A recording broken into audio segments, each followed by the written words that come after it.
Punjabi Tribune ਦੇ ਰੋਜ਼ਾਨਾ programme ਵੇਲੇ ਦੀ ਗੱਲ ਵਿੱਚ ਮੈਂ ਰਵਨੀਤ ਕੌਰ ਆਪ ਸਭ ਦਾ ਸਵਾਗਤ ਕਰਦੀ ਹਾਂ। ਅੱਜ ਕੌਮੀ ਪੰਚਾਇਤੀ ਰਾਜ ਦਿਵਸ ਹੈ। ਇਸ ਮੌਕੇ ਪ੍ਰਧਾਨ ਮੰਤਰੀ ਸ਼੍ਰੀ ਨਰਿੰਦਰ ਮੋਦੀ ਨੇ ਜੰਮੂ ਕਸ਼ਮੀਰ ਤੋਂ ਵੀਡੀਓ ਕਾਨਫਰੰਸਿੰਗ ਜ਼ਰੀਏ ਸਮੁੱਚੇ ਦੇਸ਼ ਦੀਆਂ ਪੰਚਾਇਤਾਂ ਨਾਲ ਗੱਲਬਾਤ ਕੀਤੀ ਹੈ। ਉਹਨਾਂ ਨੇ ਇਸ ਨੂੰ ਜਮਹੂਰੀਅਤ ਦੀ ਅਹਿਮ ਕੜੀ ਦੱਸਿਆ ਹੈ। ਉਹਨਾਂ ਨੇ ਇਸ ਨੂੰ ਪੰਚਾਇਤੀ ਰਾਜ ਪ੍ਰਣਾਲੀ ਨੂੰ ਦੇਸ਼ ਦੀ ਮਜ਼ਬੂਤੀ ਦਾ ਆਧਾਰ ਵੀ ਕਿਹਾ। ਅੱਜ ਦਾ ਸਾਡਾ ਵਿਸ਼ਾ ਹੈ ਕੌਮੀ ਪੰਚਾਇਤੀ ਰਾਜ ਦਿਵਸ, ਸ਼ਾਮਲਾਟ ਜ਼ਮੀਨਾਂ 'ਤੇ ਉੱਗੇ ਫਾਰਮ ਹਾਊਸ। ਇਸ ਬਾਰੇ ਚਰਚਾ ਕਰਨ ਲਈ ਉੱਗੇ ਪੱਤਰਕਾਰ ਚਰਨਜੀਤ ਭੁੱਲਰ ਜੀ ਸਾਡੇ ਨਾਲ ਮੌਜੂਦ ਹਨ। ਸਵਾਗਤ ਹੈ ਸਰ ਤੁਹਾਡਾ। ਮਿਹਰਬਾਨੀ ਰਵਨੀ। ਸਰ, ਪੰਚਾਇਤੀ ਰਾਜ ਦਿਵਸ ਦੀ ਕੀ ਮਹੱਤਤਾ ਹੈ ਅਤੇ ਜਮਹੂਰੀਅਤ ਵਿੱਚ ਇਸ ਦੀ ਭੂਮਿਕਾ ਨੂੰ ਤੁਸੀਂ ਕਿਵੇਂ ਦੇਖਦੇ ਹੋ? ਦੇਖੋ ਰਵਨੀਤ, ਕਿ ਅੱਜ ਸਮੁੱਚੇ ਦੇਸ਼ ਦੇ ਵਿੱਚ ਕੌਮੀ ਪੰਚਾਇਤੀ ਰਾਜ ਦਿਵਸ ਹੈ ਜਿਹੜਾ ਉਹ ਮਨਾਇਆ ਜਾ ਰਿਹਾ ਹੈ, ਔਰ ਹਰ ਵਾਰੀ 24 ਅਪ੍ਰੈਲ ਦਾ ਦਿਨ ਹੈ ਜਿਹੜਾ ਇਸ ਲਈ ਰਾਖਵਾਂ ਰੱਖਿਆ ਗਿਆ ਹੈ। ਜਿਸ ਤਰ੍ਹਾਂ ਤੁਸੀਂ ਕਿਹਾ ਕਿ ਅੱਜ ਦੇਸ਼ ਦੇ ਪ੍ਰਧਾਨ ਮੰਤਰੀ ਨਰਿੰਦਰ ਮੋਦੀ ਹੋਰਾਂ ਨੇ ਜੰਮੂ ਕਸ਼ਮੀਰ ਦੇ ਵਿੱਚ ਉਹ ਜਿੱਥੇ ਸਾਡੀਆਂ ਪੰਚਾਇਤੀ ਰਾਜ ਦੀਆਂ ਸੰਸਥਾਵਾਂ ਨੇ, ਚਾਹੇ ਪੰਚਾਇਤ ਸਮਤੀਆਂ ਨੇ, ਚਾਹੇ ਜ਼ਿਲ੍ਹਾ ਪ੍ਰੀਸ਼ਦਾਂ ਨੇ, ਔਰ ਦੇਸ਼ ਦੀਆਂ ਤਕਰੀਬਨ 6 ਲੱਖ ਪੰਚਾਇਤਾਂ ਨੂੰ ਉਹ ਸੰਬੋਧਨ ਹੋਏ ਨੇ, ਔਰ ਉਹਨਾਂ ਨੇ ਆਪਣੇ ਸੰਬੋਧਨ ਦੇ ਵਿੱਚ ਪੰਚਾਇਤੀ ਰਾਜ ਪ੍ਰਣਾਲੀ ਦੀ ਮਜ਼ਬੂਤੀ ਦੀ ਗੱਲ ਕੀਤੀ ਹੈ, ਔਰ ਪੰਚਾਇਤੀ ਸੰਸਥਾਵਾਂ ਦੀ ਦੇਸ਼ ਦੀ ਵਿਕਾਸ ਔਰ ਤਰੱਕੀ ਦੇ ਵਿੱਚ ਜਿਹੜੀ ਭੂਮਿਕਾ ਹੈ ਉਸ 'ਤੇ ਚਰਚਾ ਕੀਤੀ ਹੈ। ਨਾਲ ਹੀ ਉਹਨੇ ਸਰਕਾਰਾਂ ਵੱਲੋਂ ਜਿਹੜੀਆਂ, ਚਾਹੇ ਸੂਬਾਈ ਸਰਕਾਰਾਂ, ਚਾਹੇ ਕੇਂਦਰ ਦੀਆਂ ਸਰਕਾਰਾਂ, ਉਹਨਾਂ ਵੱਲੋਂ ਪੰਚਾਇਤੀ ਰਾਜ ਪ੍ਰਣਾਲੀ ਨੂੰ ਤਾਕਤਵਈ ਬਣਾਉਣ ਦੇ ਲਈ ਔਰ ਉਹਦੀ ਜਿਹੜੀ ਵਿੱਤੀ ਮਦਦ ਕਰਨ ਦੇ ਲਈ ਜਿਹੜਾ ਰੋਲ ਪਲੇ ਕੀਤਾ ਜਾਂਦਾ ਹੈ ਉਸ ਦੀ ਗੱਲ ਕੀਤੀ ਹੈ, ਔਰ ਪੰਚਾਇਤੀ ਸੰਸਥਾਵਾਂ ਦੇ ਵਿੱਚ ਜਿਹੜੀ ਮਹਿਲਾਵਾਂ ਦੀ ਜਿਹੜੀ ਭੂਮਿਕਾ ਹੈ ਉਸ ਦੀ ਵੀ ਉਸਨੇ ਜ਼ਿਕਰ ਕੀਤਾ ਹੈਗਾ। ਇਹਨਾਂ ਸਾਰੀਆਂ ਗੱਲਾਂ ਨੂੰ ਲੈ ਕੇ ਦੇਖੋ ਰਵਨੀਤ, ਜਿਹੜਾ ਇਹ ਦੱਖਣੀ ਏਸ਼ੀਆ ਦਾ ਖਿੱਤਾ ਹੈ, ਇਹਦੇ ਵਿੱਚ ਜਿਹੜੀ ਪੰਚਾਇਤੀ ਰਾਜ ਪ੍ਰਣਾਲੀ ਦੀ ਜਿਹੜੀ ਸਭ ਤੋਂ ਓਲਡੈਸਟ ਪਰੰਪਰਾ ਹੈ ਇਹ, ਔਰ ਸਾਡੀ ਇਹ ਭਾਰਤੀ ਸੱਭਿਅਤਾ ਜਾਂ ਸੰਸਕ੍ਰਿਤੀ ਦੀ ਇੱਕ ਤਰ੍ਹਾਂ ਦੀ ਪ੍ਰਤੀਕ ਕਹਿ ਲਓ ਜਾਂ ਇਸ ਨੂੰ ਪਛਾਣ ਕਹਿ ਲਓ। ਆਜ਼ਾਦੀ ਤੋਂ ਪਹਿਲਾਂ ਦੀ ਜੇ ਆਪਾਂ ਗੱਲ ਕਰੀਏ, ਕਿਉਂਕਿ ਪਹਿਲਾਂ ਵੀ ਇਸ ਤਰ੍ਹਾਂ ਦੇ ਜਿਹੜੇ ਦਿਨ ਹੈ ਉਹ ਸੈਲੀਬ੍ਰੇਟ ਨਹੀਂ ਕੀਤੇ ਜਾਂਦੇ ਸੀ, ਕਿਉਂਕਿ 1992 ਦੇ ਵਿੱਚ ਜਦੋਂ 73ਵੀਂ ਸੋਧ ਹੁੰਦੀ ਹੈ ਉਦੋਂ ਪੰਚਾਇਤੀ ਰਾਜ ਸੰਸਥਾਵਾਂ ਨੂੰ ਮਜ਼ਬੂਤ ਕੀਤਾ ਜਾਂਦਾ ਹੈ। ਪਰ ਇਸ ਤਰ੍ਹਾਂ ਦਾ ਜਿਹੜਾ ਇਹਨਾਂ ਦਾ ਮੁਹਾਂਦਰਾ ਪਹਿਲਾਂ ਪੰਚਾਇਤੀ ਸੰਸਥਾਵਾਂ ਦਾ ਕਦੇ ਰਿਹਾ ਨਹੀਂ ਸੀ, ਔਰ ਵੱਖ-ਵੱਖ ਰੂਪ ਦੇ ਵਿੱਚ ਜਿਹੜੀਆਂ ਪੰਚਾਇਤਾਂ ਜਾਂ ਪੰਚਾਇਤ ਪ੍ਰਣਾਲੀ ਹੈ ਉਹ ਜ਼ਰੂਰ ਮੌਜੂਦ ਰਹੀ ਹੈਗੀ ਹੈ। 1907 ਦੇ ਵਿੱਚ ਜਦੋਂ ਵਿਕੇਂਦਰੀਕਰਨ ਸੁਧਾਰ ਹੁੰਦੇ ਨੇ ਔਰ ਆਜ਼ਾਦੀ ਤੱਕ ਪੰਚਾਇਤੀ ਸੰਸਥਾਵਾਂ ਨੂੰ ਲੀਗਲਾਈਜ਼ ਕਰਨ ਦੇ ਲਈ ਜਾਂ ਇਹਨਾਂ ਨੂੰ ਲੀਹ 'ਤੇ ਪਾਉਣ ਦੇ ਲਈ ਤਰ੍ਹਾਂ ਤਰ੍ਹਾਂ ਦੇ ਜਿਹੜੇ ਕਾਨੂੰਨ ਹੈ ਉਹ ਬਣਦੇ ਰਹੇ ਨੇ। ਜਦੋਂ ਸਾਡਾ ਮੁਲਕ ਆਜ਼ਾਦ ਹੁੰਦਾ ਹੈ ਉਸ ਤੋਂ ਬਾਅਦ ਜਿਹੜਾ 1952 ਦੇ ਵਿੱਚ ਕਮਿਊਨਿਟੀ ਡਿਵੈਲਪਮੈਂਟ ਦਾ ਪ੍ਰੋਗਰਾਮ ਹੈ ਜਿਹੜਾ ਚੱਲਦਾ, ਜਿਹਦੇ ਤਹਿਤ ਜਿਹੜੇ ਪਿੰਡ ਹੈ, ਪਿੰਡਾਂ ਦੀ ਤਰੱਕੀ ਲਈ, ਪਿੰਡਾਂ ਦੇ ਵਿਕਾਸ ਲਈ ਜਿਹੜੀਆਂ ਯੋਜਨਾਵਾਂ ਲਿਖੀਆਂ ਜਾਂਦੀਆਂ, 5 ਸਾਲਾ ਯੋਜਨਾਵਾਂ ਦਾ ਵੀ ਉਹਦੀ ਆਗਾਜ਼ ਹੁੰਦਾ ਹੈ। ਉਸ ਤੋਂ ਬਾਅਦ ਜਿਸ ਤਰ੍ਹਾਂ ਸਾਡੇ ਦੇਸ਼ ਦੇ ਰਾਸ਼ਟਰਪਿਤਾ ਨੇ, ਮਹਾਤਮਾ ਗਾਂਧੀ ਨੇ ਇੱਕ ਸੁਪਨਾ ਲਿਆ ਸੀ ਗ੍ਰਾਮ ਸਵਰਾਜ ਦਾ, ਜਾਂ ਜਿਸ ਤਰ੍ਹਾਂ ਉਹ ਕਹਿੰਦੇ ਰਹੇ ਨੇ ਕਿ ਅਗਰ ਅਸੀਂ ਸਾਡੇ ਮੁਲਕ ਨੂੰ ਖੁਸ਼ਹਾਲ ਬਣਾਉਣਾ ਹੈ ਤਾਂ ਸਾਨੂੰ ਸਾਡੇ ਪਿੰਡਾਂ ਦਾ ਜਿਹੜਾ ਜੀਵਨ ਪੱਧਰ ਹੈ ਉਹਦੇ ਵਿੱਚ ਸੁਧਾਰ ਕਰਨਾ ਪਏਗਾ। ਔਰ ਇਸੇ ਸੁਪਨੇ ਨੂੰ ਪੂਰਾ ਕਰਨ ਦੇ ਲਈ ਜਿਹੜੇ ਉਸ ਟਾਈਮ ਦੇ ਪ੍ਰਧਾਨ ਮੰਤਰੀ ਸੀ ਜਵਾਹਰ ਲਾਲ ਨਹਿਰੂ, ਉਹਨਾਂ ਨੇ 2 ਅਕਤੂਬਰ 1959 ਨੂੰ ਜਿਹੜੀ ਪੰਚਾਇਤੀ ਰਾਜ ਪ੍ਰਣਾਲੀ ਦੀ ਜਿਹੜੀ ਇੱਕ ਤਰ੍ਹਾਂ ਦੀ ਨੀਂਹ ਰੱਖੀ ਸੀ। ਉਹਨਾਂ ਨੇ ਰਾਜਸਥਾਨ ਦੇ ਨਾਗੌਰ ਵਿੱਚ ਜਾ ਕੇ ਇਹਦੀ ਸ਼ੁਰੂਆਤ ਕੀਤੀ ਸੀ। ਉਸ ਤੋਂ ਪਹਿਲਾਂ ਰਵਨੀਤ 1957 ਦੇ ਵਿੱਚ ਇੱਕ ਬਲਵੰਤ ਰਾਏ ਮਹਿਤਾ ਦੀ ਅਗਵਾਈ ਦੇ ਵਿੱਚ ਇੱਕ ਜਿਹੜੀ ਕਮੇਟੀ ਬਣੀ ਸੀ, ਉਹਨਾਂ ਨੇ ਇਹ ਤਜਵੀਜ਼ ਕੀਤੀ ਸੀ ਕਿ ਇਸ ਕਿਸਮ ਦਾ ਜਿਹੜਾ ਪੇਂਡੂ ਸਟਰਕਚਰ ਹੈ, ਜਾਂ ਜਿਸ ਤਰ੍ਹਾਂ ਆਪਾਂ ਕਹਿ ਦਈਏ ਜਮਹੂਰੀਅਤ ਦੀ ਹੇਠਲੀ ਕੜੀ ਹੈ ਜਿਹੜੀ, ਉਹ ਇਸ ਕਿਸਮ ਦੀ ਹੋਣੀ ਚਾਹੀਦੀ ਹੈਗੀ ਹੈ। ਤਾਂ ਉਸ ਤੋਂ ਬਾਅਦ ਲੰਬਾ 32-33 ਸਾਲ ਵਿਚਰ ਗਏ। ਉਸ ਤੋਂ ਬਾਅਦ ਜਿਹੜਾ ਇਨਕਲਾਬੀ ਕਦਮ ਆਇਆ ਹੈ ਇਹਨਾਂ ਸੰਸਥਾਵਾਂ ਦੇ ਵਿੱਚ ਇਹਨਾਂ ਨੂੰ ਮਜ਼ਬੂਤੀ ਦੇਣ ਦੇ ਲਈ, ਉਹ ਸੀਗਾ ਜਦੋਂ ਨਰਸਿਮਹਾ ਰਾਓ ਦੀ ਸਰਕਾਰ ਸੀ, ਦੇਸ਼ ਦੇ ਪ੍ਰਧਾਨ ਮੰਤਰੀ ਸੀ। 1992 ਦੇ ਵਿੱਚ ਉਹਨਾਂ ਨੇ 73ਵੀਂ ਸੋਧ ਕਰਕੇ ਜਿਹੜੀ ਸਾਡੀ ਪੰਚਾਇਤੀ ਪ੍ਰਣਾਲੀ ਸੀ ਜਾਂ ਪੰਚਾਇਤੀ ਰਾਜ ਸੰਸਥਾਵਾਂ ਸੀ, ਇਹਨਾਂ ਨੂੰ ਪਾਵਰਫੁਲ ਬਣਾਉਣ ਦੇ ਲਈ ਇਹਨਾਂ ਨੂੰ ਇੱਕ ਸੰਵਿਧਾਨਕ ਰੁਤਬਾ ਦਿੱਤਾ। 1992 ਦੇ ਉਹ 73ਵੀਂ ਸੋਧ ਦੇ ਜ਼ਰੀਏ ਉਹਨੂੰ ਸੰਵਿਧਾਨਕ ਰੁਤਬਾ ਦੇ ਦਿੱਤਾ ਗਿਆ। ਉਹਨਾਂ ਨੂੰ ਇੱਕ ਤਰ੍ਹਾਂ ਕਹਿ ਲਈਏ ਕਿ ਡੈਮੋਕ੍ਰੇਸੀ ਦੇ ਵਿੱਚ ਤਾਕਤਾਂ ਦਾ ਵਿਕੇਂਦਰੀਕਰਨ ਕੀਤਾ ਗਿਆ। ਉਸ ਟਾਈਮ 29 ਜਿਹੜੇ ਡਿਪਾਰਟਮੈਂਟ ਹੈ ਉਹ ਵੀ ਪੰਚਾਇਤਾਂ ਨੂੰ ਸੌਂਪੇ ਗਏ ਸੀ, ਉਹਦਾ ਮਕਸਦ ਇੱਕੋ ਹੀ ਸੀ ਕਿ ਹੇਠਲੀ ਕੜੀ ਨੂੰ ਜਿਹੜਾ ਵੱਧ ਤੋਂ ਵੱਧ ਮਜ਼ਬੂਤ ਕੀਤਾ ਜਾਵੇ, ਜਿਹਨੂੰ ਅਸੀਂ ਸਤਾਨਕ ਸਰਕਾਰ ਦਾ ਦਰਜਾ ਵੀ ਦੇ ਦਿੰਦੇ ਹੈਗੇ ਹਾਂ। ਉਹ ਇੱਕ ਰੈਵੋਲੂਸ਼ਨਰੀ ਜਿਹੜਾ ਸਟੈਪ ਸੀ। ਇਹ ਵੱਖਰੀ ਗੱਲ ਹੈ ਕਿ 1992 ਤੋਂ ਲੈ ਕੇ ਅੱਜ ਤੱਕ ਹੋਇਆ ਕੀ ਹੈ ਹਕੀਕਤ ਦੇ ਵਿੱਚ, ਅਮਲ ਦੇ ਵਿੱਚ, ਉਹ ਇੱਕ ਸੈਪਰੇਟ ਚਰਚਾ ਦਾ ਜਿਹੜਾ ਵਿਸ਼ਾ ਆਪਾਂ ਕਹਿ ਸਕਦੇ ਹੈਗੇ ਹਾਂ। ਜਿਹੜੀ ਤੁਸੀਂ ਗੱਲ ਕਹੀ ਕਿ 24 ਅਪ੍ਰੈਲ ਨੂੰ ਮਨਾਇਆ ਕਿਉਂ ਜਾਂਦਾ ਹੈ, ਕਿਉਂਕਿ ਜਿਹੜੀ 73ਵੀਂ ਸੋਧ ਸੀ ਉਹ 24 ਅਪ੍ਰੈਲ 1993 ਨੂੰ ਲਾਗੂ ਹੋਈ ਸੀ। ਉਸ ਦਿਨ ਨੂੰ ਸਮਰਪਿਤ ਇਹ ਦਿਹਾੜਾ ਜਿਹੜਾ ਹੁੰਦਾ ਹੈ ਕਿਉਂਕਿ ਇੱਕ ਵੱਡਾ ਕਦਮ ਸੀ ਜਮਹੂਰੀਅਤ ਦੇ ਵਿੱਚ, ਹੇਠਲੀ ਲੋਕ ਰਾਜ ਦੀ ਹੇਠਲੀ ਕੜੀ ਦੇ ਵਿੱਚ। ਤਾਂ 2010 ਤੋਂ ਇਹ ਰਵਨੀਤ ਮਨਾਉਣਾ ਸ਼ੁਰੂ ਕੀਤਾ ਹੈ। ਹਰ ਸਾਲ ਦੇਸ਼ ਦਾ ਜਿਹੜਾ ਪ੍ਰਧਾਨ ਮੰਤਰੀ ਹੈ ਉਹ ਕਿਸੇ ਨਾ ਕਿਸੇ ਸੂਬੇ ਦੇ ਵਿੱਚ ਇੱਕ ਵੱਡਾ ਫੰਕਸ਼ਨ ਕੀਤਾ ਜਾਂਦਾ ਹੈ। ਉੱਥੋਂ ਅੱਗੇ ਸਾਰੀਆਂ ਪੰਚਾਇਤਾਂ ਨੂੰ ਜਾਂ ਸੰਸਥਾਵਾਂ ਨੂੰ ਮੁਖਾਤਬ ਹੋਇਆ ਜਾਂਦਾ ਹੈ। ਔਰ ਇਸ ਦਿਨ 'ਤੇ ਜਿਹੜੀਆਂ ਕਈ ਤਰ੍ਹਾਂ ਦੇ ਜਿਹੜੇ ਕੌਮੀ ਅਵਾਰਡ ਹੈ ਜਿਹੜੇ ਪੰਚਾਇਤਾਂ ਨੂੰ ਵੀ ਦਿੱਤੇ ਜਾਂਦੇ ਨੇ ਔਰ ਪੰਚਾਇਤ ਸਮਿਤੀਆਂ ਨੂੰ ਵੀ ਦਿੱਤੇ ਜਾਂਦੇ ਨੇ, ਔਰ ਉਸ ਤੋਂ ਇਲਾਵਾ ਜਿਹੜੀ ਆਪਾਂ ਕਹਿ ਲਈਏ ਜ਼ਿਲ੍ਹਾ ਪ੍ਰੀਸ਼ਦਾਂ ਨੂੰ ਵੀ ਦਿੱਤੇ ਜਾਂਦੇ। ਉਹ ਦੇਸ਼ ਦਾ ਪ੍ਰਧਾਨ ਮੰਤਰੀ ਦਿੰਦਾ ਹੈ। ਜਿਸ ਤਰ੍ਹਾਂ ਸਾਡੇ ਪੰਜਾਬ ਸਰਕਾਰ ਹੈ, ਸਾਡੇ ਪੰਚਾਇਤ ਮੰਤਰੀ ਹੈ ਜਿਹੜੇ ਕੁਲਦੀਪ ਸਿੰਘ ਧਾਲੀਵਾਲ, ਉਹਨਾਂ ਨੇ ਵੀ ਕੱਲ੍ਹ ਨੂੰ ਫੰਕਸ਼ਨ ਹੈ ਜਿਹੜਾ ਚੰਡੀਗੜ੍ਹ ਦੇ ਮੋਹਾਲੀ ਦੇ ਵਿੱਚ ਰੱਖਿਆ, ਜਿਹਦੇ ਵਿੱਚ ਉਹਨਾਂ ਨੇ ਆਪਣੀਆਂ ਜਿਹੜੀਆਂ ਨੈਸ਼ਨਲ ਅਵਾਰਡ ਜਿੱਤਿਆ ਜਿਨ੍ਹਾਂ ਪੰਚਾਇਤਾਂ ਨੇ, ਉਹਨਾਂ ਨੂੰ ਸਨਮਾਨਿਤ ਕੀਤੇ ਜਾਣਾ ਹੈ। ਇੱਕ ਤਰ੍ਹਾਂ ਦਾ ਇਹਨਾਂ ਨੂੰ ਰਿਕੋਗਨਾਈਜੇਸ਼ਨ ਜਾਂ ਇੱਕ ਤਰ੍ਹਾਂ ਦਾ ਸਨਮਾਨ, ਜਿਹੜੇ ਚੰਗੇ ਕੰਮ ਕਰਦੀਆਂ ਪੰਚਾਇਤਾਂ ਉਹਨਾਂ ਨੂੰ ਮਾਣ ਤਾਣ ਹੈ ਜਿਹੜਾ ਦਿੱਤਾ ਜਾਂਦਾ ਹੈ। ਕਿਸੇ ਵੇਲੇ ਤਾਂ ਰਵਨੀਤ ਇਹ ਹੁੰਦਾ ਸੀ ਕਿ ਪੋਲੀਟਿਕਸ ਦੀ ਜਿਹੜੀ ਨਰਸਰੀ ਹੈ ਜਿਹੜੀ ਉਹ ਪੰਚਾਇਤਾਂ ਨੂੰ ਗਿਣਿਆ ਜਾਂਦਾ ਸੀ। ਜਿਵੇਂ ਆਪਾਂ ਪ੍ਰਕਾਸ਼ ਸਿੰਘ ਬਾਦਲ ਦੀ ਗੱਲ ਕਰਦੇ ਹਾਂ, ਇਹਨਾਂ ਨੇ ਆਪਣਾ ਜਿਹੜਾ ਸਿਆਸੀ ਜੀਵਨ ਹੈ ਉਹ ਵੀ ਪੰਚਾਇਤਾਂ ਤੋਂ ਬਤੌਰ ਸਰਪੰਚ ਹੈ ਜਿਹੜਾ ਸ਼ੁਰੂ ਕੀਤਾ ਸੀ।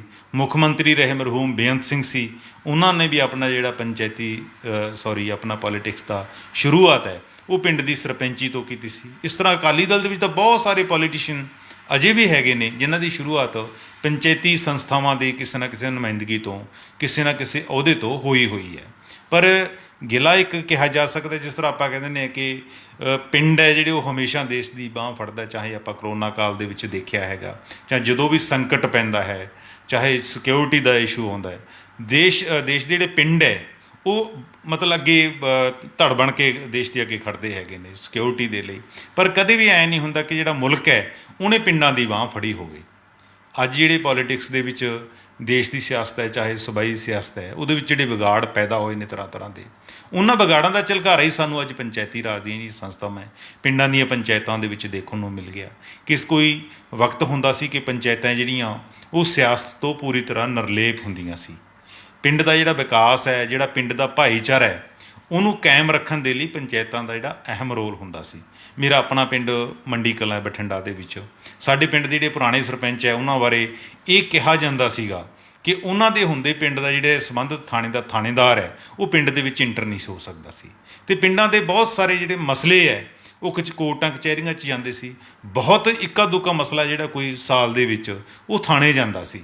ਇਹ ਸਿਆਣੀਆਂ ਪੰਚਾਇਤਾਂ ਹੁੰਦੀਆਂ ਸੀ, ਸੁਲਝੇ ਹੋਏ ਸਰਪੰਚ ਹੁੰਦੇ ਸੀ, ਰਾਜਨੀਤੀ ਤੋਂ ਨਿਰਪੱਖ ਹੁੰਦੇ ਸੀਗੇ, ਸਭਨਾਂ ਦੀ ਬਾਂਹ ਫੜਦੇ ਸੀਗੇ। ਅਤੇ ਇੱਕ ਤਰ੍ਹਾਂ ਪਿੰਡੀ ਜਿਹੜਾ ਪੰਚਾਇਤ ਹੈ ਉਹੀ ਇੱਕ ਨਿਆਂ ਦੀ ਵੱਡੀ ਪ੍ਰਣਾਲੀ ਪਿੰਡ ਦੇ ਵਿੱਚ ਗਿਣਿਆ ਜਾਂਦੀ, ਉਹੀ ਬਹੁਤੇ ਝਗੜੇ ਜਿਹੜੇ ਨਿਬੇੜ ਦਿਆ ਕਰਦੇ ਸਨ। ਹੁਣ ਅੱਜ ਦੀ ਸਿਆਸਤ ਦੇ ਵਿੱਚ ਅਸੀਂ ਦੇਖਦੇ ਹਾਂ ਕਿ ਸਭ ਤੋਂ ਵੱਡੀ ਮਾਰ ਹੈ ਉਹ ਪਿੰਡਾਂ ਨੂੰ ਪਈ ਹੈ, ਪੰਚਾਇਤਾਂ ਨੂੰ ਪਈ ਹੈ। ਇੱਕ ਤਾਂ ਸਰਪੰਚ ਹੈ ਜਿਹੜੇ, ਉਹਨਾਂ ਦੀ ਭੂਮਿਕਾ, ਸਾਰੇ ਸਰਪੰਚ ਇੱਕੋ ਜਿਹੇ ਨਹੀਂ ਹੈਗੇ। ਮੈਂ ਪੰਜਾਬ ਦੀਆਂ ਬਹੁਤ ਸਾਰੀਆਂ ਪੰਚਾਇਤਾਂ, ਬਹੁਤ ਸਾਰੇ ਸਰਪੰਚਾਂ ਨੂੰ ਜਾਣਦਾ ਕਿ ਜਿਨ੍ਹਾਂ ਨੇ ਆਪਣੇ ਪਿੰਡ ਦਾ ਬੜਾ, ਚਾਹੇ ਚੈਰਿਟੀ ਦੇ ਥਰੂ ਆਪਣੇ ਪਿੰਡਾਂ ਦਾ ਜਿਹੜਾ ਨਕਸ਼ਾ ਬਦਲਿਆ ਹੈਗਾ, ਬਹੁਤ ਅੱਛਾ ਕੰਮ ਕਰ ਰਹੇ ਨੇ। ਪਰ ਮੈਜੋਰਟੀ ਹੈ, ਜਿਸ ਤਰ੍ਹਾਂ 13,000 ਤੋਂ 300 ਦੇ ਕਰੀਬ ਸਾਡੀਆਂ ਪੰਚਾਇਤਾਂ ਹੈਗੀਆਂ ਨੇ, ਉਹਦੇ ਵਿੱਚ ਰਵਨੀਤ ਬਹੁਤੇ ਸਾਰੇ ਜਿਹੜੇ ਸਰਪੰਚ ਹੈ ਜਿਹੜੇ ਉਹ ਉਨੇ ਸਿੱਖਿਅਤ ਨਹੀਂ, ਉਨੇ ਐਜੂਕੇਟ ਨਹੀਂ, ਚੇਤਨ ਨਹੀਂ ਹੈਗੇ, ਉਹਨਾਂ ਨੂੰ ਆਪਣੇ ਰਾਈਟਸ ਦਾ ਨਹੀਂ ਪਤਾ। ਹੁਣ ਤਾਂ ਪੋਲੀਟੀਕਲ ਪਾਰਟੀਆਂ ਨੇ ਤਾਂ ਆਪਣੇ ਮਫਾਦਾਂ ਦੇ ਲਈ ਜਿਹੜੇ ਸਰਪੰਚ ਹੈ ਜਾਂ ਪੰਚਾਇਤ ਮੈਂਬਰ ਹੈ ਜਾਂ ਪੰਚਾਇਤ ਹੈ, ਉਹਨਾਂ ਨੂੰ ਆਪਣੇ ਪਿੰਡਾਂ ਦੇ ਵਿੱਚ ਇੱਕ ਏਜੰਟ ਦੇ ਤੌਰ 'ਤੇ ਵਰਤਣਾ ਸ਼ੁਰੂ ਕਰ ਦਿੱਤਾ। ਜਦੋਂ ਕੋਈ ਪੋਲੀਟੀਕਲ ਰੈਲੀਆਂ ਹੁੰਦੀਆਂ ਨੇ, ਇਕੱਠ ਹੁੰਦੇ ਨੇ, ਉਦੋਂ ਉਹਨਾਂ ਨੂੰ ਯੂਜ਼ ਕੀਤਾ ਜਾਂਦਾ ਹੈ। ਉਹਨਾਂ ਨੂੰ ਕਿਹਾ ਜਾਂਦਾ ਕਿ ਤੁਸੀਂ ਇਹਨਾਂ ਰੈਲੀਆਂ ਦੇ ਵਿੱਚ ਬੰਦੇ ਲੈ ਕੇ ਆਓ। ਜੇ ਤੁਸੀਂ ਸੱਤਾ ਦੇ ਨਾਲ ਜੁੜੇ ਹੋਏ ਸਰਪੰਚ ਤਾਂ ਉਹਨਾਂ ਨੂੰ ਗਰੰਟਾਂ ਮਿਲਦੀਆਂ ਨੇ। ਅਗਰ ਤੁਸੀਂ ਸੱਤਾ ਨਾਲ ਨਹੀਂ ਜੁੜੇ ਹੋਏ ਤਾਂ ਉਹਨਾਂ ਨੂੰ ਜਿਹੜਾ ਹੈਗਾ ਉਹਨਾਂ ਨਾਲ ਵਿਤਕਰਾ ਕੀਤਾ ਜਾਂਦਾ ਹੈਗਾ। ਹਰ ਹਲਕਾ ਇੰਚਾਰਜ ਕਹਿ ਲਓ, MLA ਕਹਿ ਲਓ, ਮੰਤਰੀ ਕਹਿ ਲਓ, ਉਹਦੀ ਕੋਸ਼ਿਸ਼ ਹੁੰਦੀ ਹੈ ਕਿ ਮੇਰੇ ਹਲਕੇ ਦੇ ਵਿੱਚ ਜੇ ਮੇਰੇ ਕੋਲ ਪਾਵਰ ਹੈ ਤਾਂ ਜੇ 100 ਪੰਚਾਇਤਾਂ ਤਾਂ 100 ਪੰਚਾਇਤਾਂ 'ਤੇ ਮੈਂ ਕਾਬਜ਼ ਹੋਣਾ ਹੈ। ਉਹਦੀ ਕਦੇ ਇਹ ਨੀਅਤ ਨਹੀਂ ਰਹਿੰਦੀ ਕਿ ਜੇ 40% ਪੰਚਾਇਤਾਂ ਅਤੇ ਦੂਸਰੀ ਧੜੇ ਬਣ ਜਾਣਗੇ ਤਾਂ ਫਿਰ ਕੀ ਹੋ ਜਾਏਗਾ। ਤੇ ਜਦੋਂ ਤੁਸੀਂ ਟੀਚਾ ਇਹ ਲੈ ਕੇ ਚੱਲਦੇ ਹੋ ਕਿ 100 ਪੰਚਾਇਤਾਂ ਚੋਂ 100 ਹੀ ਸਾਡੇ ਪਾਰਟੀ ਦੀਆਂ ਹੋਣੀਆਂ ਚਾਹੀਦੀਆਂ ਨੇ, ਤਾਂ ਫਿਰ ਤੁਸੀਂ ਹਰ ਤਰ੍ਹਾਂ ਦਾ ਹੀਲਾ ਵਸੀਲਾ ਵੀ ਵਰਤਦੇ ਹੋ। ਤਾਂ ਫਿਰ ਚੋਣਾਂ ਦੇ ਵਿੱਚ ਵੀ ਉਸ ਤਰ੍ਹਾਂ ਦੀ ਨਿਰਪੱਖਤਾ ਜਿਹੜੀ ਹੈ, ਸੁਤੰਤਰਤਾ ਨਹੀਂ ਰਹਿ ਜਾਂਦੀ ਹੈ। ਬੂਥ ਕੈਪਚਰਿੰਗ ਹੋਣੀ ਹੈ, ਪੈਸੇ ਦੇ ਕੇ ਵੋਟਾਂ ਖਰੀਦਣੀਆਂ, ਇਹ ਸਾਰਾ ਪ੍ਰਚਲਨ ਉਸੇ ਤਰ੍ਹਾਂ ਹੀ ਹੁੰਦਾ ਜਿਸ ਤਰ੍ਹਾਂ ਲੋਕ ਸਭਾ ਦੀਆਂ ਚੋਣਾਂ ਦੇ ਵਿੱਚ ਹੁੰਦਾ ਹੈ, ਵਿਧਾਨ ਸਭਾ ਦੀਆਂ ਚੋਣਾਂ ਦੇ ਵਿੱਚ ਹੁੰਦਾ ਹੈ। ਅਤੇ ਲੋੜ ਇਸ ਗੱਲ ਦੀ ਹੈ ਕਿ ਸਾਡੇ ਸਾਰੇ ਜਿਹੜੇ ਨੁਮਾਇੰਦੇ ਆ, ਪਹਿਲੀ ਗੱਲ ਤਾਂ ਪਿੰਡ ਹੈ ਜਿਹੜਾ, ਉਹ ਆਪਣੇ ਪੱਧਰ 'ਤੇ ਫੈਸਲਾ ਕਰੇ। ਪਿੰਡ ਦਾ ਸਰਪੰਚ ਕੌਣ ਬਣੇਗਾ, ਪਿੰਡ ਦੇ ਵਿੱਚ ਪੰਚਾਇਤ ਮੈਂਬਰ ਕੌਣ ਬਣੇਗਾ, ਇਹ ਡਿਸਾਈਡ ਉਹਦਾ ਹਲਕਾ ਇੰਚਾਰਜ ਕਰਦਾ ਹੈਗਾ, ਇਹ ਵਿਧਾਇਕ ਕਰਦਾ ਹੈ। ਪਿੰਡ ਕੋਲੋਂ ਰਾਈਟ ਹੀ ਖੋਹ ਲਿਆ ਜਾਂਦਾ ਹੈਗਾ। ਇਹ ਪਿੰਡ 'ਤੇ ਛੱਡ ਦੇਣਾ ਚਾਹੀਦਾ ਕਿ ਉਹਨਾਂ ਨੂੰ ਕਿਹੋ ਜਿਹੇ ਨੁਮਾਇੰਦੇ ਦੀ ਲੋੜ ਹੈ। ਅਗਰ ਪਿੰਡ ਚੁਣੇਗਾ ਤਾਂ ਪਿੰਡ ਸਹੀ ਕੈਂਡੀਡੇਟ ਖੜੇ ਕਰੇਗਾ, ਸਹੀ ਨੁਮਾਇੰਦੇ ਚੁਣੇਗਾ, ਫਿਰ ਹੀ ਪਿੰਡ ਦੀ ਡਿਵੈਲਪਮੈਂਟ ਹੈ ਜਿਹੜੀ ਸਹੀ ਤਰੀਕੇ ਨਾਲ ਹੋ ਸਕੇਗੀ। ਅੱਜ ਪੰਚਾਇਤੀ ਰਾਜ ਪ੍ਰਣਾਲੀ ਦੇ ਵਿੱਚ ਜਿੱਥੇ ਬਹੁਤ ਸਾਰਾ ਅੱਗੇ ਵਧੇ ਹਾਂ ਅਸੀਂ, ਪਰ ਜਿਵੇਂ ਅਸੀਂ ਕਹਿੰਦੇ ਕਿ ਸਾਡੇ ਕੋਲ 29 ਵਿਭਾਗ ਹੈ, ਸਾਡੇ ਪੰਚਾਇਤਾਂ ਕੋਲ ਨਾ ਤਾਂ ਇਨਕਮ ਦੇ ਸਰੋਤ ਰਹੇ ਨੇ, ਕਿਉਂਕਿ ਪੰਚਾਇਤਾਂ ਨੂੰ ਵੀ ਪਿੰਡ ਦੀ ਤਰੱਕੀ ਲਈ, ਵਿਕਾਸ ਲਈ ਉਹ ਸਰਕਾਰਾਂ ਦੇ ਮੂੰਹ ਵੱਲ ਦੇਖਣਾ ਪੈਂਦਾ ਹੈ। ਔਰ ਇਹਦਾ ਫਾਇਦਾ ਜਿਹੜੀਆਂ ਸਾਡੀਆਂ ਸਰਕਾਰਾਂ ਜਿਹੜੀਆਂ ਜਾਂ ਹਕੂਮਤਾਂ ਉਠਾਉਂਦੀਆਂ ਨੇ, ਉਹਨਾਂ ਨੂੰ ਇੱਕ ਤਰੀਕੇ ਨਾਲ ਬਲੈਕਮੇਲ ਕਰਦੀਆਂ ਨੇ। ਇਹੀ ਕਾਰਨ ਹੈ ਕਿ ਪੰਚਾਇਤਾਂ ਦੇ ਵਿੱਚ ਵੀ ਅੱਜ ਉਨੀ ਕਰਪਸ਼ਨ ਹੈ ਜਿੰਨੀ ਸਾਡੇ ਸੂਬੇ ਦੀ ਬਾਕੀ ਪ੍ਰਣਾਲੀ ਦੇ ਵਿੱਚ ਹੈ। ਅੱਜ ਪੰਚਾਇਤੀ ਰਾਜ ਦਿਵਸ ਮੌਕੇ ਸ਼ਾਮਲਾਟ ਜ਼ਮੀਨਾਂ 'ਤੇ ਹੋਏ ਨਜਾਇਜ਼ ਕਬਜ਼ਿਆਂ ਦੀ ਗੱਲ ਵੀ ਕਰਨੀ ਚਾਹੀਦੀ ਹੈ। ਪੰਜਾਬ 'ਚ ਕਿੰਨਾ ਕੁ ਰਕਬਾ ਨਜਾਇਜ਼ ਕਬਜ਼ਿਆਂ ਹੇਠ ਹੈ ਤੇ ਪੰਚਾਇਤਾਂ ਤੇ ਸਰਕਾਰਾਂ ਨੇ ਇਸ ਨੂੰ ਹਟਾਉਣ ਵਿੱਚ ਕੀ ਭੂਮਿਕਾ ਨਿਭਾਈ ਹੈ? ਜਿਸ ਤਰ੍ਹਾਂ ਰਵਨੀਤ ਆਪਾਂ ਗੱਲ ਕਰਦੇ ਹਾਂ, ਜਦੋਂ ਕਰਪਸ਼ਨ ਦੀ ਗੱਲ ਕਰਦੇ ਹਾਂ ਜਾਂ ਪੰਚਾਇਤ ਦੇ ਆਮਦਨੀ ਦੇ ਸਰੋਤਾਂ ਦੀ ਗੱਲ ਕਰਦੇ ਹਾਂ, ਉਹਦੇ ਨਾਲ ਜੁੜੀ ਹੋਈ ਗੱਲ ਇਹ ਹੈਗੀ ਹੈ, ਪੰਚਾਇਤੀ ਜ਼ਮੀਨਾਂ 'ਤੇ ਜਾਂ ਸ਼ਾਮਲਾਟਾਂ 'ਤੇ ਜਿਹੜੇ ਨਜਾਇਜ਼ ਕਬਜ਼ੇ ਹੋਏ ਹੋਏ ਨੇ, ਸਮੇਂ-ਸਮੇਂ 'ਤੇ ਉਹਨਾਂ ਦੀ ਗੱਲ ਹੈ ਜਿਹੜੀ ਚੱਲਦੀ ਰਹਿੰਦੀ ਹੈਗੀ ਹੈ। ਖਾਸ ਕਰਕੇ ਜਦੋਂ ਕੋਈ ਪਾਵਰਫੁੱਲ ਆਦਮੀ ਜਿਹੜਾ ਕਬਜ਼ਾ ਕਰਦਾ ਹੈ, ਉਦੋਂ ਵੀ ਇਹ ਮੁੱਦਾ ਉੱਠਦਾ ਹੈ। ਹੁਣ ਪੰਜਾਬ ਦੇ ਵਿੱਚ ਆਮ ਆਦਮੀ ਪਾਰਟੀ ਦੀ ਸਰਕਾਰ ਬਣੀ ਹੈ, ਤਾਂ ਲੋਕਾਂ ਨੂੰ ਇਹ ਲੱਗਦਾ ਹੈ ਕਿ ਇੱਕ ਬਦਲਾਅ ਹੈ। ਹੋ ਸਕਦਾ ਹੈ ਕਿ ਜਿਹੜੀਆਂ ਜ਼ਮੀਨਾਂ 'ਤੇ ਨਜਾਇਜ਼ ਕਬਜ਼ੇ ਹੋਏ ਆ, ਸ਼ਾਮਲਾਟ ਹੈ, ਉਹ ਉਹਨਾਂ ਲੋਕਾਂ ਤੋਂ, ਜਿਹੜੇ ਪਾਵਰਫੁੱਲ ਲੋਕਾਂ ਨੇ ਦੱਬੀਆਂ ਹੋਈਆਂ ਨੇ, ਉਹਨਾਂ ਤੋਂ ਰਿਲੀਜ਼ ਕਰਾ ਲੈਣਗੇ ਇਸ ਕਿਸਮ ਦੀ। ਉਹਦਾ ਕਾਰਨ ਕੀ ਹੈ ਰਵਨੀਤ, ਕਿ ਜਿਹੜੇ ਪਿੰਡਾਂ ਦੀਆਂ ਪੰਚਾਇਤਾਂ ਦੇ ਸਰੋਤ ਹੈ ਇਨਕਮ ਦੇ, ਉਹ ਮੋਸਟਲੀ ਜਾਂ ਤਾਂ ਵਿੱਤ ਕਮਿਸ਼ਨ ਦਾ ਪੈਸਾ ਆਉਂਦਾ, ਜਾਂ ਸੈਂਟਰ ਗੌਰਮੈਂਟ ਦੀਆਂ ਜਿਹੜੀਆਂ ਸਕੀਮਾਂ ਹੈ ਉਹਨਾਂ ਦਾ ਪੈਸਾ ਆਉਂਦਾ ਹੈ, ਜਾਂ ਫਿਰ ਆਉਂਦਾ ਸੂਬਾਈ ਸਰਕਾਰਾਂ ਕੁਛ ਗ੍ਰਾਂਟਸ ਦੇ ਰੂਪ ਦੇ ਵਿੱਚ ਦਿੰਦੀਆਂ ਹੈਗੀਆਂ ਨੇ। ਕਿਉਂਕਿ ਬਜਟ ਦੇ ਵਿੱਚ ਤਾਂ ਸਾਨੂੰ ਹੁਣ ਕੁਛ ਬਹੁਤਾ ਮਿਲਦਾ ਨਹੀਂ ਹੈਗਾ। ਸਾਨੂੰ ਪੰਜਾਬ ਦੇ ਵਿੱਚ ਰੂਰਲ ਡਿਵੈਲਪਮੈਂਟ ਲਈ, ਚਾਹੇ ਲੋਕਲ ਬੋਡੀਜ਼ ਦੀ ਅਸੀਂ ਗੱਲ ਕਰ ਲਈਏ, ਪਰ ਓਨ ਸੋਰਸਿਸ ਜਿਹੜੇ ਹੈਗੇ ਨੇ ਉਹਨਾਂ ਵਿੱਚ ਇਹ ਜ਼ਮੀਨਾਂ ਆ ਜਾਂਦੀਆਂ ਜਿਨ੍ਹਾਂ ਦੀ ਆਪਾਂ ਨਜਾਇਜ਼ ਕਬਜ਼ਿਆਂ ਦੀ ਗੱਲ ਕਰਦੇ ਹੈਗੇ ਹਾਂ। ਅਤੇ ਪੰਜਾਬ ਦੇ ਵਿੱਚ ਪਹਿਲੀ ਗੱਲ ਤਾਂ ਇਹ ਹੈਗਾ ਰਵਨੀਤ ਕਿ ਜਿੰਨੀਆਂ 13,300 ਪੰਚਾਇਤਾਂ ਨੇ, ਉਹਨਾਂ ਦੇ ਵਿੱਚੋਂ ਤਕਰੀਬਨ 5200 ਪੰਚਾਇਤਾਂ ਤਾਂ ਉਹ ਨੇ ਜਿਨ੍ਹਾਂ ਕੋਲੇ ਜ਼ਮੀਨ ਹੀ ਹੈ ਨਹੀਂ, ਉਹਨਾਂ ਕੋਲੇ ਕੋਈ ਆਪਣਾ ਸਰੋਤ ਹੀ ਹੈ ਨਹੀਂ। ਬਾਕੀ ਜਿਹੜੀਆਂ ਪੰਚਾਇਤਾਂ ਕੋਲੇ ਜ਼ਮੀਨਾਂ ਹੈਗੀਆਂ ਨੇ, ਠੇਕੇ 'ਤੇ ਲੱਗਦੀਆਂ ਹੈਗੀਆਂ ਨੇ, ਉਹਨਾਂ ਤੋਂ ਤਕਰੀਬਨ 385, ਪਿਛਲੀ ਫਿਗਰ, ਪਿਛਲੇ ਸਾਲ ਦੀ ਗੱਲ ਕਰੀਏ, 385 ਕਰੋੜ ਰੁਪਏ ਦੀ ਆਮਦਨੀ ਹੈ ਜਿਹੜੀ ਪੰਚਾਇਤਾਂ ਨੂੰ ਹੋਈ ਹੈ। ਉਹਦੇ ਵਿੱਚੋਂ 30% ਸ਼ੇਅਰ ਹੈ ਜਿਹੜਾ, ਉਹ ਤਾਂ ਡਿਪਾਰਟਮੈਂਟ ਲੈ ਜਾਂਦਾ ਹੈਗਾ। ਜਿਸ ਤਰ੍ਹਾਂ ਪੰਚਾਇਤ ਸਮਿਤੀ ਦੇ ਮੁਲਾਜ਼ਮ ਹੁੰਦੇ ਹੈ, ਉਹਨਾਂ ਨੂੰ ਤਨਖਾਹਾਂ ਦੇਣੀਆਂ ਹੁੰਦੀਆਂ ਨੇ, ਇਸ ਤਰ੍ਹਾਂ ਕੋਈ ਸ਼ੇਅਰ ਹੈ ਜਿਹੜਾ ਉਹ ਹੈੱਡ ਆਫਿਸ ਦੇ ਵਿੱਚ ਆ ਜਾਂਦਾ ਹੈਗਾ। ਬਾਕੀ ਬਹੁਤ ਥੋੜ੍ਹਾ ਸ਼ੇਅਰ ਹੈ ਜਿਹੜਾ ਉਹ ਬਚਦਾ। ਇਹ ਆਪਾਂ ਵਾਹੀਯੋਗ ਜ਼ਮੀਨਾਂ ਦੀ ਗੱਲ ਕਰਦੇ ਹਾਂ। ਇਸ ਤਰ੍ਹਾਂ ਜੇ ਆਪਾਂ ਮਾਲਵੇ ਦੀ ਨਜ਼ਰ ਮਾਰੀਏ, ਮਾਲਵੇ 'ਤੇ ਜ਼ਮੀਨਾਂ ਦਾ ਠੇਕਾ ਜਿਹੜਾ ਅੱਛਾ ਮਿਲਦਾ ਹੈਗਾ, 30,000 ਪ੍ਰਤੀ ਏਕੜ ਔਸਤਨ ਹੈ ਉੱਥੋਂ ਦੀ ਨਿਕਲੀ ਹੈ, ਮਹਿਕਮੇ ਨੇ ਕੱਢੀ ਹੈਗੀ ਹੈ। ਅਤੇ ਜੇ ਆਪਾਂ ਮਾਝੇ ਦੀ ਗੱਲ ਕਰੀਏ, ਮਾਝੇ ਦੇ ਵਿੱਚ 24,000 ਰੁਪਏ ਹੀ ਠੇਕਾ ਆਉਂਦਾ ਹੈਗਾ। ਇਹਦਾ ਮਤਲਬ ਕਿਤੇ ਨਾ ਕਿਤੇ ਤਾਂ ਗੜਬੜ ਹੈਗੀ ਹੈ। ਜੇ ਸਾਰੇ ਪੰਜਾਬ ਦੇ ਵਿੱਚ ਸਾਡੀ ਪ੍ਰਾਈਵੇਟ ਜ਼ਮੀਨ ਦਾ ਠੇਕਾ 50,000 ਤੋਂ ਲੈ ਕੇ 65,000 ਤੱਕ ਹੈ, ਤਾਂ ਪੰਚਾਇਤੀ ਜ਼ਮੀਨ ਦਾ ਠੇਕਾ 24,000 ਤੋਂ ਲੈ ਕੇ 30,000 ਕਿਉਂ ਹੈ? ਇਹਦਾ ਮਤਲਬ ਜਾਂ ਤਾਂ ਮਹਿਕਮੇ ਵੱਲੋਂ ਕੋਈ ਬਹੁਤੀ ਤਨਦੇਹੀ ਨਾਲ ਇਸ ਪਾਸੇ ਜਿਹੜਾ ਕੰਮ ਨਹੀਂ ਕੀਤਾ ਜਾਂਦਾ, ਦੇਖਿਆ ਨਹੀਂ ਜਾਂਦਾ। ਪੰਚਾਇਤੀ ਜ਼ਮੀਨਾਂ ਨੂੰ ਇੱਕ ਤਰ੍ਹਾਂ ਦਾ ਲੁੱਟ ਦਾ ਸਾਧਨ ਹੈ ਜਿਹੜਾ ਸਮਝ ਲਿਆ ਜਾਂਦਾ ਹੈਗਾ। ਇਸ ਤਰ੍ਹਾਂ ਦੂਜੇ ਨੰਬਰ 'ਤੇ ਆ ਜਾਂਦਾ ਹੈਗਾ ਗੈਰ ਵਾਹੀਯੋਗ ਜ਼ਮੀਨਾਂ, ਜਿਹੜੀਆਂ ਜਿਹਦੇ ਵਿੱਚ ਸ਼ਾਮਲਾਟ ਜ਼ਮੀਨਾਂ ਆ ਜਾਂਦੀਆਂ, ਜਿਹਦੇ ਵਿੱਚ ਪਿੰਡਾਂ ਦੇ ਸਕੂਲ, ਕਾਲਜ, ਡਿਸਪੈਂਸਰੀਆਂ, ਛੱਪੜ ਹੈ, ਸਾਂਝੀਆਂ ਥਾਵਾਂ ਆ ਜਾਂਦੀਆਂ ਨੇ। ਉਹ ਗੈਰ ਵਾਹੀਯੋਗ ਰਕਬਾ ਜਿਹੜਾ ਕੰਸੀਡਰ ਕੀਤਾ ਜਾਂਦਾ ਹੈਗਾ। ਉਹ ਪੰਜਾਬ ਦੇ ਵਿੱਚ ਜਿਸ ਤਰ੍ਹਾਂ ਆਪਾਂ ਕਹਿ ਦਈਏ, ਜੇ ਨਜਾਇਜ਼ ਕਬਜ਼ੇ ਵਾਹੀਯੋਗ ਜ਼ਮੀਨਾਂ ਦੇ ਕਬਜ਼ਿਆਂ ਦੀ ਗੱਲ ਕਰਦੇ ਹਾਂ, ਤਾਂ ਇਹਦੇ ਵਿੱਚ ਸਭ ਤੋਂ ਜ਼ਿਆਦਾ ਜਿਹੜੇ ਕਬਜ਼ੇ ਹੋਏ ਨੇ ਉਹ ਪਟਿਆਲਾ ਹੋ ਗਿਆ, ਅੰਮ੍ਰਿਤਸਰ ਹੋ ਗਿਆ, ਜਲੰਧਰ ਹੋ ਗਿਆ। ਅਤੇ ਜੇ ਆਪਾਂ ਕਰੀਏ ਕਿ ਦੂਸਰੀਆਂ ਗੈਰ ਵਾਹੀਯੋਗ ਜ਼ਮੀਨਾਂ 'ਤੇ ਕਬਜ਼ਿਆਂ ਦੀ ਗੱਲ ਕਰਦੇ ਹਾਂ, ਤਾਂ ਤਕਰੀਬਨ ਪੰਜਾਬ ਦੇ ਵਿੱਚ ਦੋਨਾਂ ਨੂੰ ਮਿਲਾ ਲਈਏ ਤਾਂ 35,000 ਏਕੜ ਰਕਬੇ 'ਤੇ ਇਸ ਵੇਲੇ ਨਜਾਇਜ਼ ਕਬਜ਼ੇ ਹੋਏ ਹੋਏ ਨੇ। ਔਰ ਇਹਨਾਂ ਦੇ ਵਿੱਚੋਂ ਇੱਕ ਨੰਬਰ 'ਤੇ ਜਿਹੜਾ ਹੈਗਾ ਉਹ ਮੋਹਾਲੀ ਜ਼ਿਲ੍ਹਾ ਹੈਗਾ। ਮੋਹਾਲੀ ਜ਼ਿਲ੍ਹੇ ਦੇ ਵਿੱਚ ਖਾਸ ਕਰਕੇ ਜਿਹੜੇ ਪਹਾੜੀ ਏਰੀਏ ਦੇ ਆਪਣੇ ਪੰਜਾਬ ਦੇ ਲਈ ਨੀਮ ਪਹਾੜੀ ਏਰੀਆ ਦੇ ਵਿੱਚ ਉੱਥੇ ਬਹੁਤ ਜ਼ਿਆਦਾ ਜਿਹੜੇ ਇਨਕਰੋਚਮੈਂਟਸ ਹੋਈਆਂ ਵੀਆਂ ਨੇ। ਇਹਦੇ ਵਿੱਚ ਵੱਡਾ ਜਿਹੜਾ ਰੋਲ ਰਹਿੰਦਾ ਹੈਗਾ ਉਹ ਪੰਚਾਇਤ ਡਿਪਾਰਟਮੈਂਟ ਦਾ ਵੀ ਖੁਦ ਦਾ ਰਹਿੰਦਾ ਹੈਗਾ, ਰੂਰਲ ਡਿਵੈਲਪਮੈਂਟ ਡਿਪਾਰਟਮੈਂਟ ਦਾ, ਔਰ ਪਲੱਸ ਮਾਲ ਮਹਿਕਮੇ ਦੀ ਮਿਲੀ ਭੁਗਤ ਨਾਲ ਇਹ ਹੁੰਦਾ ਹੈਗਾ, ਔਰ ਇਹਨੂੰ ਇੱਕ ਲੁੱਟ ਦਾ ਮਾਲ ਸਮਝ ਲਿਆ ਜਾਂਦਾ ਹੈ। ਔਰ ਕਬਜ਼ਾ ਕਰਨ ਵਾਲੇ ਕੌਣ ਹੈ? ਮਾਮੂਲੀ ਲੋਕ ਨਹੀਂ। ਠੀਕ ਹੈ, ਪਿੰਡਾਂ ਦੇ ਵਿੱਚ ਅਸੀਂ ਕਹਿ ਸਕਦੇ ਹਾਂ ਕਿ ਇਹਨਾਂ ਮਹਿਕਮੇ ਦੇ ਬਹੁਤ ਸਾਰੇ ਅਧਿਕਾਰੀ ਇਸ ਗੱਲ 'ਤੇ ਜ਼ੋਰ ਲਾ ਦਿੰਦੇ ਕਿ ਜੀ ਫਲਾਣੇ ਆਦਮੀ ਨੇ 4 ਕਨਾਲਾਂ 'ਤੇ ਕਬਜ਼ਾ ਕੀਤਾ ਹੋਇਆ, ਪਰ ਜਿਨ੍ਹਾਂ ਨੇ 100 ਏਕੜ ਨਾਪੀ ਵੀ ਉਹਨਾਂ ਨੂੰ ਛੱਡ ਦਿੱਤਾ ਜਾਂਦਾ ਹੈ। ਮੈਨੂੰ ਇੱਕ ਦੱਸਿਆ ਸੀਗਾ ਕਿ ਕਿਸੇ ਨੇ ਕਿ ਮੋਹਾਲੀ ਜ਼ਿਲ੍ਹੇ ਦੇ ਵਿੱਚ ਇੱਕ ਧਾਰਮਿਕ ਜਿਹੜਾ ਵਿਅਕਤੀ ਹੈਗਾ ਚੁਣਿਆ ਹੋਇਆ, ਉਹਨੇ 100 ਏਕੜ ਦੇ ਕਰੀਬ ਹੈ ਜਿਹੜਾ ਜ਼ਮੀਨ ਦੇ ਉੱਪਰ ਨਜਾਇਜ਼ ਕਬਜ਼ਾ ਕੀਤਾ ਹੈ। ਉਹਦੇ ਵੱਲ ਕਦੇ ਕੋਈ ਮਹਿਕਮਾ ਜਿਹੜਾ ਝਾਕ ਨਹੀਂ ਰੱਖਦਾ। ਔਰ ਇਸ ਤੋਂ ਵੀ ਇਲਾਵਾ ਦੇਖਿਆ ਜਾਵੇ ਤਾਂ ਬਹੁਤ ਸਾਰੇ ਜਿਹੜੇ ਰਵਨੀਤ 18,000 ਏਕੜ ਦੇ ਕਰੀਬ ਇਹੋ ਜਿਹਾ ਰਕਬਾ ਪੰਜਾਬ ਦੇ ਵਿੱਚ ਜਿਹੜਾ ਲਿਟੀਗੇਸ਼ਨ 'ਚ ਹੈ, ਕਿਉਂਕਿ ਪੰਚਾਇਤਾਂ 'ਤੇ ਜਦੋਂ ਵੀ ਸ਼ਾਮਲੇਟ 'ਤੇ ਕੋਈ ਕਬਜ਼ਾ ਹੁੰਦਾ ਹੈ ਤਾਂ ਉਹ ਡਿਊਟੀ ਬਣਦੀ ਹੈ ਪੰਚਾਇਤ ਦੀ ਮਤਾ ਪਾਸ ਕਰਕੇ ਕਿ ਉਹਦਾ ਕੇਸ ਹੈ ਜਿਹੜਾ DDPO ਦੀ ਅਦਾਲਤ, ਜਿਹਨੂੰ ਕਲੈਕਟਰ ਕਹਿੰਦੇ ਨੇ, ਉਸ ਤੋਂ ਬਾਅਦ ਕਮਿਸ਼ਨਰ ਦੀ, ਡਾਇਰੈਕਟਰ ਦੀ ਜਾਂ ਸੈਕਟਰੀ ਦੀ ਅਦਾਲਤ ਆ ਜਾਂਦੀ, ਜਿਹਨੂੰ ਕਮਿਸ਼ਨਰ ਦੀ ਕਹਿ ਦਿੰਦੇ ਆ, ਉੱਥੇ ਅਪੀਲ ਦਾਖਲ ਕੀਤੀ ਜਾਂਦੀ ਹੈ। ਉਸ ਤੋਂ ਬਾਅਦ ਫਿਰ ਹਾਈ ਕੋਰਟ ਆ ਗਿਆ, ਸੁਪਰੀਮ ਕੋਰਟ ਆ ਗਿਆ। ਇਸੇ ਤਰ੍ਹਾਂ ਸਾਰਾ ਮਿਲਾ ਲਈਏ ਆਪਾਂ ਤਾਂ ਤਕਰੀਬਨ ਕਲੈਕਟਰ ਤੋਂ ਲੈ ਕੇ ਸੁਪਰੀਮ ਕੋਰਟ ਤੱਕ 18,000 ਏਕੜ ਦੇ ਕਰੀਬ ਹੈ ਜਿਹੜਾ ਰਕਬਾ ਉਹ ਲਿਟੀਗੇਸ਼ਨ ਦੇ ਵਿੱਚ ਚੱਲ ਰਿਹਾ। ਔਰ ਮਹਿਕਮਾ ਵੀ ਕਦੇ ਇਹ ਨਹੀਂ ਕਰਦਾ। ਔਰ ਦਿਲਚਸਪ ਤੱਥ ਹੈ ਜਿਹੜੇ ਇਹ ਵੀ ਹੈਗੇ ਰਵਨੀਤ ਕਿ 5,000 ਏਕੜ ਰਕਬਾ ਉਹ ਹੈ ਜਿਨ੍ਹਾਂ ਦੇ ਵਿੱਚ ਮਹਿਕਮੇ ਨੂੰ ਹਰੀ ਝੰਡੀ ਦੇਤੀ ਵੀ ਉਹ ਸੁਪਰੀਮ ਕੋਰਟ 'ਚੋਂ ਵੀ ਡਿਸਾਈਡ ਹੋ ਗਏ ਕੇਸ, ਉਹਦੇ ਵਿੱਚ ਤੈਅ ਹੋ ਗਿਆ ਕਿ ਇਹਦੀ ਮਾਲਕੀ ਹੈ ਜਿਹੜੀ ਉਹ ਪੰਚਾਇਤ ਡਿਪਾਰਟਮੈਂਟ ਹੈ। ਹੁਣ ਜਾਂ ਆਪਾਂ ਕਹਿ ਲਈਏ ਪੰਚਾਇਤਾਂ ਨੇ, ਇਹਦੇ ਕਬਜ਼ਾ ਵਾਰੰਟ ਵੀ ਜਾਰੀ ਹੋ ਚੁੱਕੇ ਨੇ, ਇਹਦੇ ਬਾਵਜੂਦ ਉਹ ਪੰਚਾਇਤਾਂ ਨੂੰ ਜ਼ਮੀਨ ਨਹੀਂ ਮਿਲੀ। ਤੁਸੀਂ ਲੀਗਲੀ ਰਾਈਟ ਹੈ ਜਿਹੜਾ ਪੰਚਾਇਤਾਂ ਨੂੰ ਉਹਨਾਂ ਜ਼ਮੀਨਾਂ ਦਾ ਅਦਾਲਤਾਂ ਨੇ ਦੇਤਾ, ਕੋਈ ਅਪੀਲ ਦਲੀਲ ਨਹੀਂ ਬਚੀ ਪਿੱਛੇ। ਇਹਦੇ ਬਾਵਜੂਦ ਫਿਰ ਵੀ ਜਿਹੜਾ ਰੂਰਲ ਡਿਵੈਲਪਮੈਂਟ ਡਿਪਾਰਟਮੈਂਟ ਹੈ ਇਹਨੇ ਅਜੇ ਤੱਕ ਉਹਦੇ ਕਬਜ਼ੇ ਹੈ ਜਿਹੜੇ ਉਹ ਪੰਚਾਇਤਾਂ ਨੂੰ ਨਹੀਂ ਦਿਵਾਏ। ਵੱਡੀ ਸਮੱਸਿਆ ਆਉਂਦੀ ਕਿੱਥੇ ਹੈਗੀ ਆ ਕਿ ਜਦੋਂ ਕਬਜ਼ਾ ਲੈਣਾ ਹੁੰਦਾ ਉਹਦੇ ਲਈ ਮਾਲ ਮਹਿਕਮੇ ਦੀ ਜ਼ਰੂਰਤ ਪੈਂਦੀ ਹੈ, ਪੁਲਿਸ ਦੀ ਜ਼ਰੂਰਤ ਪੈਂਦੀ ਹੈ। ਉੱਥੇ ਆ ਕੇ ਮਹਿਕਮਾ ਜਿਹੜਾ ਫੇਲ ਹੋ ਜਾਂਦਾ ਹੈਗਾ। ਉਹੀ ਇਹੀ ਕਰਪਸ਼ਨ ਦਾ ਜ਼ਰੀਆ ਬਣਦਾ ਹੈਗਾ। ਮੈਂ ਤਾਂ ਪਰਸਨਲੀ ਦੇਖਦਾ ਰਿਹਾ ਹੈਗਾ ਇਸ ਡਿਪਾਰਟਮੈਂਟ 'ਚ ਕਿਸ ਕਿਸਮ ਦੀ ਕਰਪਸ਼ਨ ਹੈ ਜਿਹੜੀ ਚੱਲਦੀ ਹੈ ਹੇਠਾਂ ਤੋਂ ਲੈ ਕੇ ਉੱਪਰ ਤੱਕ। ਚੰਗੇ ਬੰਦੇ ਵੀ ਹੈਗੇ ਨੇ, ਚੰਗਾ ਕੰਮ ਕਰਨ ਵਾਲੇ ਲੋਕ ਵੀ ਹੈਗੇ ਨੇ, ਆਫੀਸਰ ਵੀ ਹੈਗੇ ਨੇ, ਪਰ ਇਹਨਾਂ ਕੇਸਾਂ ਦੇ ਵਿੱਚ ਜਿਹੜਾ ਲੋਕ ਹੈ ਜਿਹੜੇ ਪੈਸੇ ਵੀ ਤਾਰ ਦਿੰਦੇ। ਕਈ ਜਾਇਜ਼ ਕੇਸ ਵੀ ਹੁੰਦੇ, ਜਿਸ ਤਰ੍ਹਾਂ ਇਹਦੇ ਵਿੱਚ ਐਕਟ ਦੇ ਵਿੱਚ ਇਹ ਪ੍ਰੋਵੀਜ਼ਨ ਹੈਗੀ ਹੈ ਕਿ ਜਿਹੜੇ ਲੋਕਾਂ ਨੇ 26 ਜਨਵਰੀ 1950 ਤੋਂ ਪਹਿਲਾਂ ਜ਼ਮੀਨਾਂ 'ਤੇ ਕਾਬਜ਼ ਹੋਏ ਹੋਏ ਨੇ ਉਹਨਾਂ ਨੂੰ ਇਹਨਾਂ ਗੱਲਾਂ ਦੇ ਵਿੱਚ ਛੋਟ ਦਿੱਤੀ ਜਾਏਗੀ, ਉਹਨਾਂ ਨੂੰ ਨਜਾਇਜ਼ ਕਬਜ਼ਾ ਨਹੀਂ ਮੰਨਿਆ ਜਾਏਗਾ। ਕਿਉਂਕਿ ਉਹਨਾਂ ਟਾਈਮਾਂ ਦੇ ਵਿੱਚ ਹਾਲਾਤ ਇਸ ਕਿਸਮ ਦੇ ਹੁੰਦੇ ਸੀ, ਦੇਸ਼ ਦੇ ਵਿੱਚ ਸਾਡੇ ਪ੍ਰੋਡਕਸ਼ਨ ਇੰਨੀ ਜ਼ਿਆਦਾ ਨਹੀਂ ਸੀਗੀ, ਤਾਂ ਜ਼ਮੀਨਾਂ ਜਿਹੜੀਆਂ ਬੇਆਬਾਦ ਪਈਆਂ ਸੀ ਤਾਂ ਉਦੋਂ ਲੋਕਾਂ ਨੇ ਜੇ ਕਬਜ਼ੇ ਕਰ ਲਏ ਤਾਂ ਇਸ ਲੋੜ 'ਚ ਕਿ ਚਲੋ ਠੀਕ ਹੈ ਜੀ ਇਹ ਪ੍ਰੋਡਕਸ਼ਨ ਦੇਣਗੇ, ਕਰਨਗੇ ਖੇਤੀ, ਤਾਂ ਜ਼ਮੀਨਾਂ ਆਬਾਦ ਹੋਣਗੀਆਂ, ਉਹ ਬੈਠੇ ਨੇ। ਤਾਂ ਜਿੱਥੇ ਕਾਨੂੰਨ ਦੀਆਂ ਇਸ ਕਿਸਮ ਦੀਆਂ ਹੈਗੀਆਂ ਨੇ, ਛੋਟਾਂ ਮਿਲਦੀਆਂ ਨੇ, ਜਿਹੜੇ ਕਬਜ਼ਾਕਾਰ ਹੈ ਉਹਨਾਂ ਦੇ ਹੱਕ 'ਚ ਜਾਂਦੀਆਂ ਨੇ, ਉਹ ਉਹਨਾਂ ਨੂੰ ਮਿਲਣੀਆਂ ਚਾਹੀਦੀਆਂ।